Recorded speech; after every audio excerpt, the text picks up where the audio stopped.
हमें सपोर्ट करने के लिए हमारे चैनल को अभी सब्सक्राइब कर लें और बेल के आइकन पर क्लिक करके हमारी लेटेस्ट वीडियो की नोटिफिकेशन बर वक्त हासिल करें। धोखा। एक दिन वालिदा साहिबा कमरे में आई और आनाम की और आमना की बड़ी तारीफ करने लगी कि बहुत अच्छी बच्चियां हैं, आजकल आती नहीं हैं, क्या बात है। मैंने कहा हाँ मम्मी, काफ़ी दिन हुए हैं, आमना भी नहीं आई, आनाम तो खैर दूर रहती है, मैं उससे कहूँगी कि आए, आप उनको याद भी कर रही है। मैंने आमना को कहलवा भेजा कि अम्मी आपको याद कर रही है, किसी दिन आ जाओ। आमना ने बुध के दिन आने का कहा। मैंने भी अम्मी को बताया कि आमना बुध के रोज आएगी। बुध के रोज अम्मी कमरे में आई, क्या हो रहा है। मैं उस वक़्त कायदा पढ़ रही थी और दरवाज़ा खुला रह गया था। वालिदा ने कहा देखूं तो सही ये क्या लिखा है। मैंने कहा नहीं मम्मी, इसको बगैर वुजू के हाथ में नहीं ले सकते। वालिदा ने कहा नहीं, मैं अभी नहा कर आ रही हूँ और मेरे हाथ से सिपारा ले लिया कि पढ़ कर देखूं क्या है। वालिदा ने कहा और क्या क्या है कहती जा रही थी और टेबल के दराज अलमारी का खाना कंगालने लगी। सिपारा को लेकर पाड़ कर बाहर की तरफ भागी बड़े भाई को बताने। वालिदा ने भाई को आवाज लगाई कि देखो, मुझे झूठा कह रहे थे तुम लोग, ये देखो क्या है। फटा हुआ सिपारा बड़े भाई के हाथ पकड़ा दिया। इतने में आमना आ गई जल्दी से, अम्मी को सलाम करके मेरे कमरे में आई, काफी बुकलाई हुई थी। मैं बाहर की तरफ भाई से सिपारा लेने को भागी। सेतल बड़े भाई ने जोर से दाड़ा और अपने कमरे से पिस्तौल लेकर आ गया कि आज इस लड़की को मार दूंगा, फिर तुम्हें मार दूंगा। उसी लड़की ने हमारे घर का सुकून बर्बाद किया है, आखिर में अपने आप को शूट कर दूंगा। मैंने आंखों में मरियम को इशारा किया कि अमला को वापस जाने का कह दो और भाई से कहने लगी मोहल्ले की लड़की ने आपका क्या बिगाड़ा है, आप मुझ पर बेशक गोली चला दो। बड़े भाई ने कहा तुमसे तो मैं खुद ही निपट लूंगा। वालिदा भाई को लेकर अपने कमरे में चली गई। कमला, मेरी सबसे बड़ी बहन कमला कपरों में ब्याही हुई थी। मीरपुर खास से 2 घंटे के ड्राइव पर कपरों है। वो अक्सर 2-3 माह बाद अपने 4 आदत बच्चों समेत चक्कर लगाती रहती थी, लेकिन अब हमारे लिए मुश्किल होती जा रही थी क्योंकि नमाज अदा करने में काफी परेशानी होती। मशकूक तो पूरा घर था, लेकिन तरफेन में से कोई भी खुल कर नहीं पा रहा था। अम्मी कमला के साथ पड़ोस में अजीजों के घर में घूमने जा रही थी।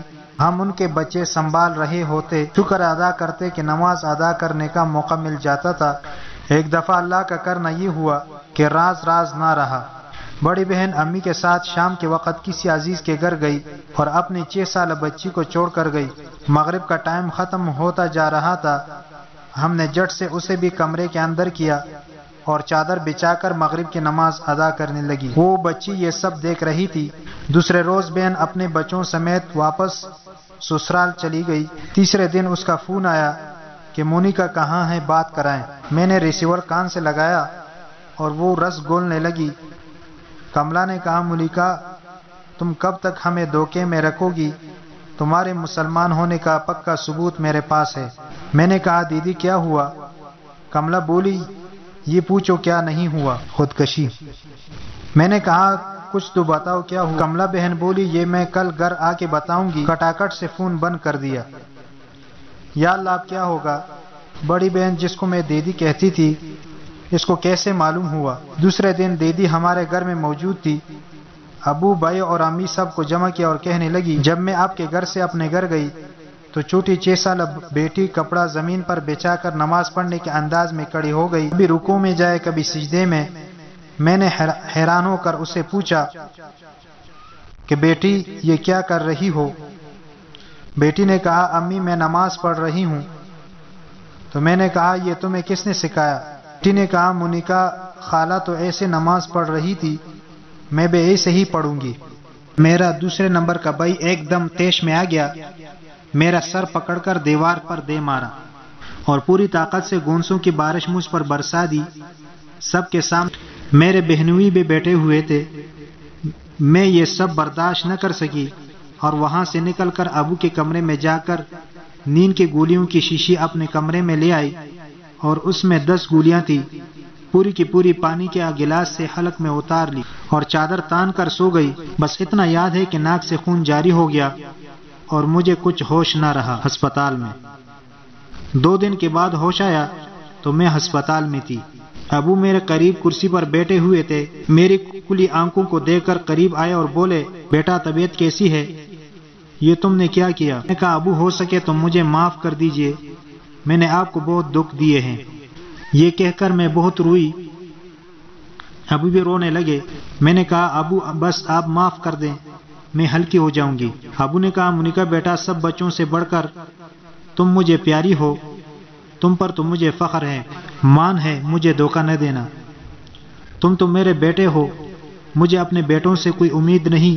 آج تمہیں سمجھا رہا ہوں کہ بیٹا خودکشی حرام ہے، آئندہ ایسا قدم نہ اٹھانا۔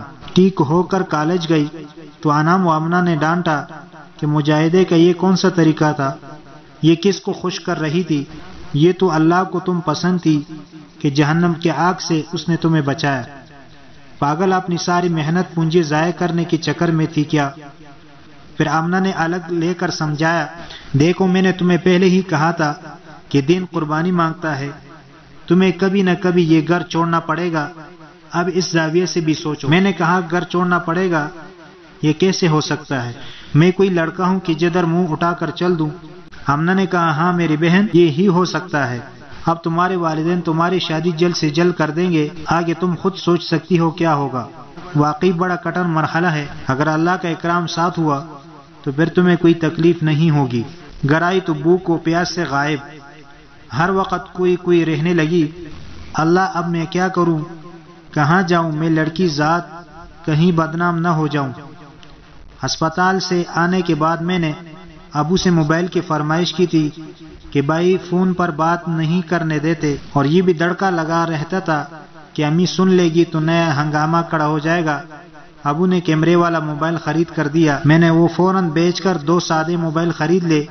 ایک میں نے مسلم سہیلیوں کے لیے سم ڈلوائی اور چھپا کے رکھی، دوسری سم عام استعمال کے لیے دوسرے موبائل میں ڈلوائی، کیونکہ میرے موبائل بھی چیک ہوتے تھے کہ میں کہاں فون کر رہی ہوں، کس سے بات کر رہی ہوں۔ ابو اور بھائی آفس سے مجھے چیک کرتے تھے کہ موبائل انگیج تو نہیں۔ ایک دفعہ انعام سے میں نے رابطہ کر کے سارا حال سنایا کہ آمنہ نے گھر چھوڑنے کا مشورہ دیا ہے، میں تو سخت پریشان ہو گئی ہوں۔ انعام نے کہا، کیا گھر چھوڑنے پر پریشان ہو گئی ہو؟ تو میں نے کہا، انعام میں لڑکی ہوں، باہر کی دنیا کو آپ کو کیا پتا ہے، میں کہاں جاؤں گی، کیسے گھر چھوڑ سکتی ہوں؟ انعام نے کہا، تو پریشان کیوں ہو رہی ہو، نہ چھوڑو۔ تو میں نے کہا، انعام پلیز کوئی مشورہ دو، راہ دکھاؤ، کیا کروں، گھر کے ہنگامے تو زندگی چھین رہی ہے، مجھے میرے اللہ سے دور کر رہے ہیں۔ انعام پھر؟ تو میں نے کہا، کیسے گھر چھوڑوں، کہاں جاؤں، بدنام ہو جاؤں گی۔ انعام نے کہا، مایوسی کفر ہے، بی بی مریم کو بھول گئی، جس کے لیے گھر چھوڑو گی وہ تمہیں چھوڑ دے گا کیا؟ پاگل، جاؤ اپنے رب سے جا کر مشورہ کرو، تمہیں تو اپنے رب سے بات کرنے کا سلیقہ بھی آتا ہے۔ اور لائن کٹ گئی۔ بند موبائل میرا منہ چڑھا رہا تھا، موبائل کو چھپا کے پرسکون ہو کر کھانا کھاتے کھاتے سوچ رہی تھی کہ مریم کو بتاؤں یا نہ بتاؤں، اس کا کیا رد عمل ہوگا۔ بار بار گھر کے در و دیوار کو حسرت سے گورنے لگی تھی، ہر نماز میں اپنے اللہ کے آگے روتی، یا اللہ کوئی صحیح راہ دکھا دے۔